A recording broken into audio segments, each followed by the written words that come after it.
صوفی مراقبہ، مشاہدہ حق، مسٹکس میڈیٹیشن۔ انسان خوب جانتا ہے کہ کون سی بات یاد رکھنے کے قابل ہے، کون سی سوچ ضروری ہے، کون سی فضول ہے۔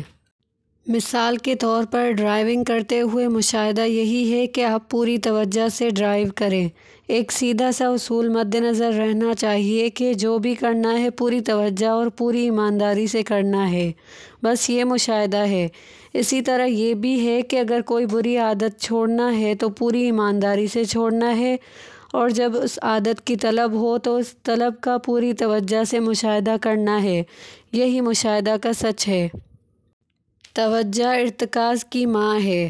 Attention is the mother of concentration۔ توجہ ایک آگ ہے، ایک بجلی ہے، یہ جاگ جانے کا نام ہے۔ یہ بیداری یعنی اویکننگ ہے۔ ہر وقت بیدار یا باخبر یعنی اویئر رہنا، پوری توجہ سے یعنی فل اٹینشن سے مشاہدہ یعنی آبزرو کرنا مراقبہ ہے۔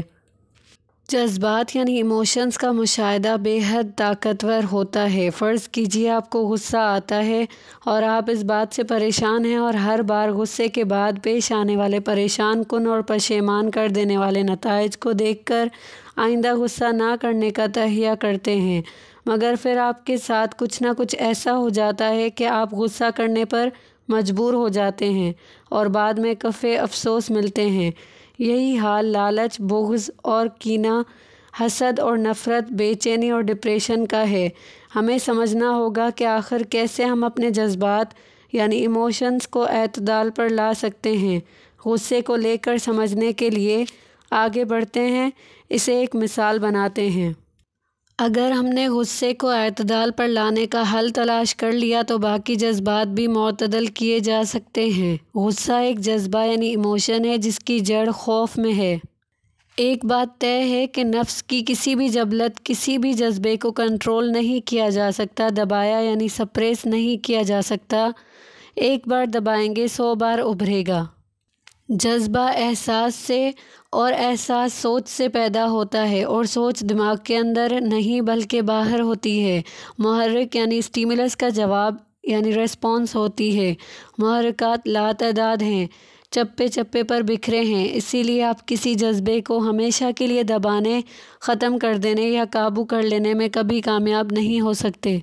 غصے کو ہی لیجئے، کیسے دبائیں گے؟ یہ تو کسی بھی بات، کسی بھی واقعے، کسی بھی ناخوشگوار کیفیت سے دوچار ہونے پر اچانک آ جاتا ہے۔ بد نصیبی کا کیا علاج کروں؟ پھر کوئی بات ہو گئی ہوگی۔ غصے کو بھی قابو نہیں کیا جا سکتا، اسے پیا جاتا ہے۔ آپ نے اکثر سنا ہوگا کہ غصے کو پی جانا عقل مندی کی نشانی ہے۔ ہمارے ہاں یہ سمجھا جاتا ہے کہ غصے کو کنٹرول کرنے کا مطلب غصے کو پینا ہے۔ نہیں، ایسا نہیں ہے۔ آئیے دیکھتے ہیں کہ اس تلخ تر جام کو کیسے پیا جاتا ہے۔ جب غصہ آ جائے تو اس کا مشاہدہ کریں، اسے ہرگز نہ دبائیں، اسے آنے دیں۔ بس آپ کو اس کے ساتھ منسلک نہیں ہونا، یعنی اٹیچ نہیں ہونا۔ کس بات پر غصہ آیا ہے؟ کس نے کیا کہا؟ کیا واقعی کسی نے زیادتی کی یا میری بھی غلطی ہے؟ کوئی وجہ تلاش کرنے کی ہرگز کوشش نہ کریں، ورنہ نفس متحرک یعنی ایکٹیو ہو جائے گا۔ جیسے سننے یعنی لسننگ کا مشاہدہ کیا ہے، بالکل ویسے ہی غصے کا مشاہدہ کریں۔ آپ کو نہیں، بس غصہ آ رہا ہے۔ آپ نہیں دیکھ رہے، بس دیکھا جا رہا ہے کہ غصہ آ رہا ہے۔ جسم میں بجلی کی سی تیزی سے پھیلتے اس کے احساس کا مشاہدہ کریں۔ یہ کیا ہو رہا ہے؟ آپ کو دکھائی دے گا۔ سانس تیز ہو رہی ہے، کان گرم ہو چکے ہیں اور ان کی حدت کو محسوس کیا جا سکتا ہے۔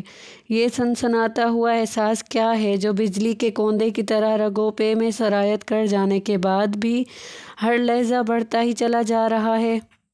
آپ دیکھیں گے کہ جیسے ہی غصے کا یہ مہیب جذبہ جسم میں بیدار ہوتا ہے، باقی تمام حسیات مغلوب ہو جاتی ہیں۔ کچھ سنائی نہیں دیتا، کچھ دکھائی نہیں دیتا، کسی شے، کسی تہذیب اور کسی تمیز کا احساس باقی نہیں رہتا۔ اگر باقی رہ جاتا ہے تو صرف مد مقابل کو فنا کر دینے کا اندھا کر دینے والا خونی جذبہ۔ یہ تو پاگل پن یعنی میڈنس ہے۔ آپ کو دکھائی دے گا کہ غصے میں آپ عجیب یعنی ایب نارمل ہو جاتے ہیں۔ یہ معذور کر دیتا ہے، یعنی ڈسیبلٹی پیدا کر دیتا ہے، انسان کو جانور بنا دیتا ہے۔